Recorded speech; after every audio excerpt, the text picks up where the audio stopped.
1. septembrī es cienījumiem pedagogiem, cienījumiem vecākiem un skolēniem novēlētu gaišus svētkus, lai ir saulaina diena, lai ir astaru smarža, lai ir gladiolu spilgtie ziedi redzami skolotāju un bērnu rokās.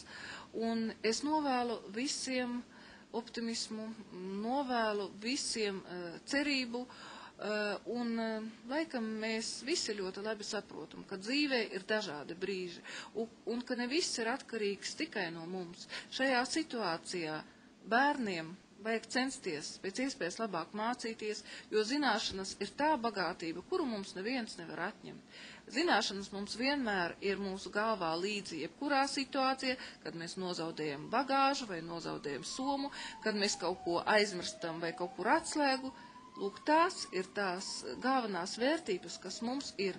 Tās ir zināšanas, un tāpēc ir jāmācās ļoti centīgi, ļoti čakli, lai gan iepriecinātu savus vecākus, lai gan atvieglotu viņiem tāpat jau sarežģīto dzīvi, gan lai arī paši jūs varētu justies stabilāk mūsu pasaulē. Cienījamie vecāki, palīdziet saviem bērniem, atbalstiet tos, jo neskatoties uz to, kādas atzīmes, kāds vērtējums viņiem ir liecībās vai dienas grāmatās, vienalga viņi ir mūsu mīļie, viņi ir mūsu mazie, kaut gan dažreiz arī jau lielie bērni.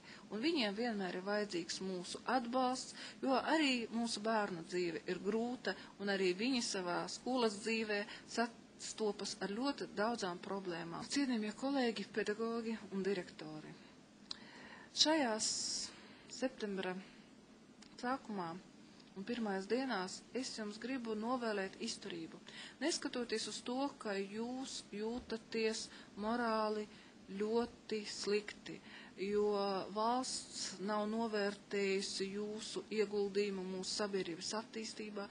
Valsts ir aizmirsusi par to, cik jūs daudz esat mācījušies, lai kļūtu par labiem speciālistiem.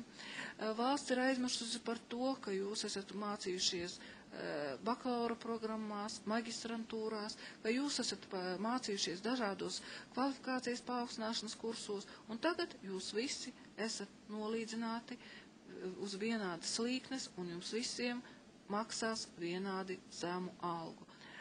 Es mūsu valdības vārdā un vadības vārdā esmu spiesta jūsu priekšā atvainoties un pateikt, ka mēs pašvaldībā darīsim visu iespējamo, lai jūsu dzīvi atvieglot vismaz tādā veidā, ka mēģināsim pazemināt maksājumus par komunālajiem pakalpojumiem, mēģināsim vēl daudzas citas programmas ieviest, lai nedaudz atvieglotu jūsu dzīvi, un mēģināsim arī risināt jautājumus valsts līmenī, lai pēc iespējas ātrāk jūsu algas atkal varētu būt cilvēku cienīgas, jo es ļoti labi saprotu, ka pedagoga darbs ir viens no visgrūtākajiem, bet bez jums nebūs arī mūsu tautas nākotne, jo jūsu zināšanas ir mūsu bērnu nākotnes garants. Paldies jums visiem, izturību un galvenais stipru veselību, uzsmaidiet viens otru. Un es ceru, ka ar jaunu pavasari nāks arī gaišākas idejas mūsu valsts vīriem un visiem mums dzīvot kļūs vieglāk.